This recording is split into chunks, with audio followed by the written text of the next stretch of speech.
You should not have inhabited this house. It belongs to Dionymus. Sorry About the Demons is a Shudder original, written and directed by Emily Haggins, who's done shorts as well as projects like Scare Package and My Sucky Teen Romance. And this centers around a young man named Will, played by John Michael Smithers. Who's that strange man who was trying to sell me Presto paste? Moved out of his girlfriend's apartment because she broke up with him. Moved into a haunted house for cheap rent just because his girlfriend decided to leave him. Why, that's John Michael Simpson. Simpson, eh? John Michael Simpson, who, yes, does play Will, is trying to sell a really, really bad tasting toothpaste named Presto Paste by telemarketing. Yes, he calls people over the phone as opposed to other telemarketers that somehow act like brain slugs in Futurama, or maybe get in your head. They get inside your head, they worm in, so you have nightmares about these telemarketers. They won't get out of your head. Help! The telemarketers are coming after me again. Maybe that's why Dionymus is so upset, because of the telemarketers. Maybe that's why he decided to try and possess somebody. Well, actually, we'll find out in due course. If you've seen the movie, please let me know your thoughts in the comments. So, yes, Will ends up losing the love of his life. Amy, played by Paige Evans, who is beautiful. Good God, she is beautiful. Please put her in more projects.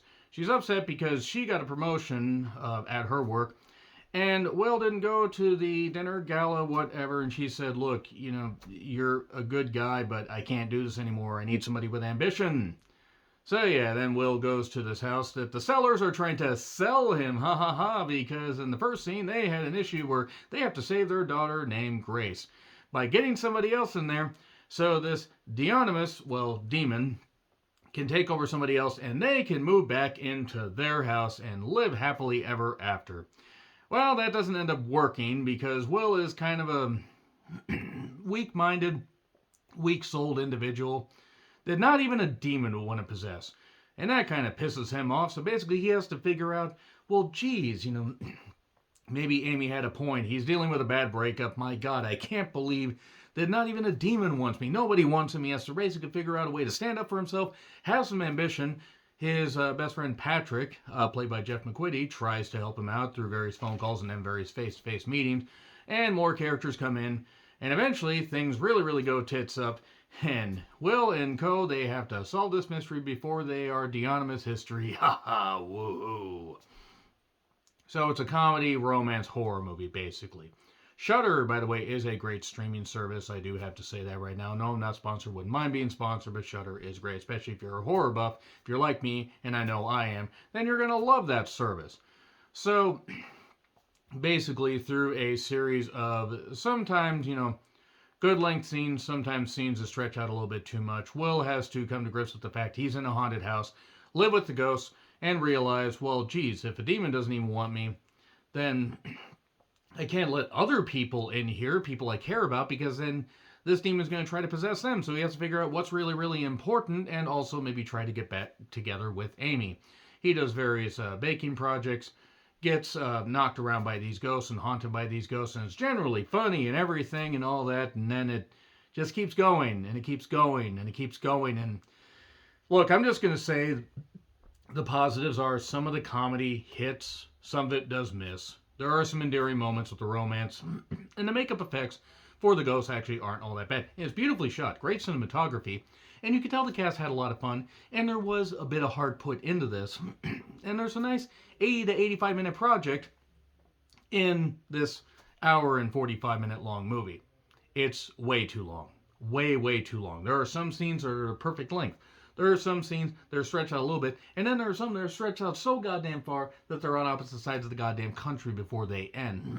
And that is kind of an issue with material like this. At Familiar Ground, Will even does the meta commentary where, oh, this is just like in the scary movies, and then there are other characters that are at times fine and other times, they're alright. There's the overarching story of the Seller family trying to get back into their house because they spent a whole lot of money on this and they just want the demon to go goddamn away.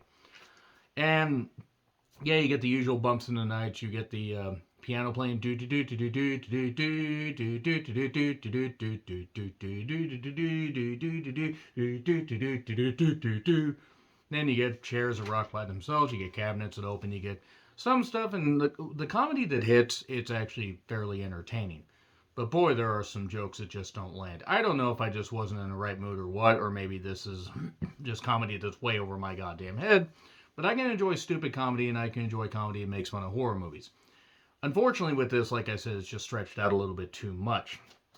And it ends up being all right. It's certainly not bad. I'm not going to say, no, don't ever watch this. I'm just going to say, kind of keep your expectations kind of here.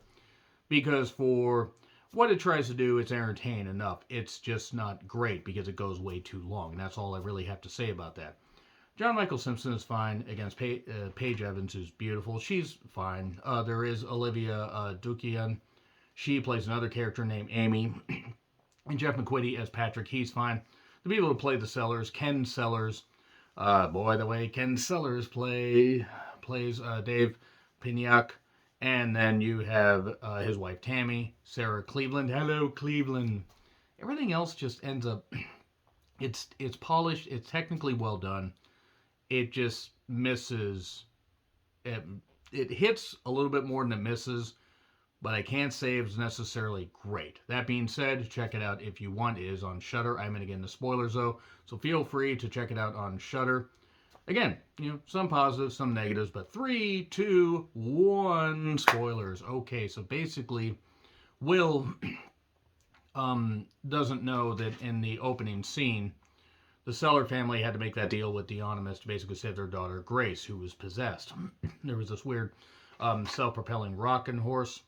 One of the things, and they negotiate basically to get a human sacrifice. Well, it turns out once Will gets there, even though they lay it on thick, other friends show up because of course they're going to show up because that's how these things work out. The thing about the movie is, for the horror elements, I would have thought there would have been some blood, and it really didn't have a lot of blood. I was very disappointed by that. I was like, we aren't going to just have a little bit of fun with it. Well, actually, there was a broken arm at one point. But he does his projects, bakes cakes, does woodwork, sells his Presto paste stuff that has a little bit too much salt in it. And then at one point, a demonic cake is baked, says, I will have your soul. And then other cake messages like, leave this house, because there are nice ghosts there that are trying to tell him to leave. And then he tries to go to Amy's apartment. She has a new boyfriend that doesn't last very long. And then Patrick pops in, tries to set him up with a co-worker named Amy, Aimee, Olivia Dukian. And it turns out that she actually, Patrick's aware of this stuff with the ghosts. And Amy's like, hey, wait a second, I used to do seances and stuff like that, so let's try to get rid of these demons. Let's use sage and salt and everything. Then the demon takes over. Patrick ends up possessed, briefly, and then he possesses Amy, because why not? Actually, Amy ends up casting a spell, or casting the demon out. I guess it sort of works. Will decides to stay to protect the world from evil and not let anybody in the house, which lasts for a little bit until Amy shows up. Amy, his ex-girlfriend, Amy with a Y. Really need to figure out cliff notes here. They have a spaghetti making montage and romantic music, and they talk about, well, if you're happy, I'm happy. They come up with these scenarios, like future them talking to each other. And then Amy gets possessed. So naturally, Ken and Tammy are like, well, we want to move back into our house. Why aren't you taking over? Well, you didn't tell me about this. The demon's taking over everybody I love, so now you're going to help me. We're not going to help you. The son has a board, a Ouija board, a Weggy board. Weg board. Nailed it. And Grace is also there. And it turns out that actually Grace has been possessed this whole goddamn time. but he still has possessed Amy. So he's spread out a little bit too thin. They decide, we're going to nail down this Dionymus guy. And they're digging a hole. The demon's using the body to dig a hole to hell that's apparently made of jelly and everything that you can just dig right in a basement somehow. And then the Presto paste is used. Why? Because it's got a whole bunch of bad chemicals and shit in it to seal the hole to hell. But then they manage to cast Dionymus out, yet they don't, because then he tries to drag Amy to hell and Grace, but then they get rescued, and then Amy is back, and I guess everybody's fine. The sellers decide to sell the house to him and basically take a freaking bath on it. And then, but Grace is there, and Grace goes in and listens to this tape thing that that Will had used to do workout stuff, but also they had used in their little seance thing to try and save everybody. And then it turns out that Dionymus wasn't sent to hell. He was in grace this whole time and left the house. And then the line ends with, "Oh shit." It's the end of the movie. Again, there are some moments that are fine. There are some scenes that are way too stretched out, and I think that's the biggest indictment of this movie. Also, doing the demon voice is really goddamn hard. I'm gonna have to go gargle with salt water now. Ow. Gets a C plus. I'm not gonna say don't watch it. Maybe you'll enjoy it more than I did. I hope that Emily Haggins can do some other stuff, and I say the cast did well. Hopefully, they can do some bigger projects going forward. And Paige Evans, good grief, she is beautiful. So, agree, disagree, what I said, like, share, subscribe, Twitter handle in the description. I'm John Ritlin. I'll see you soon.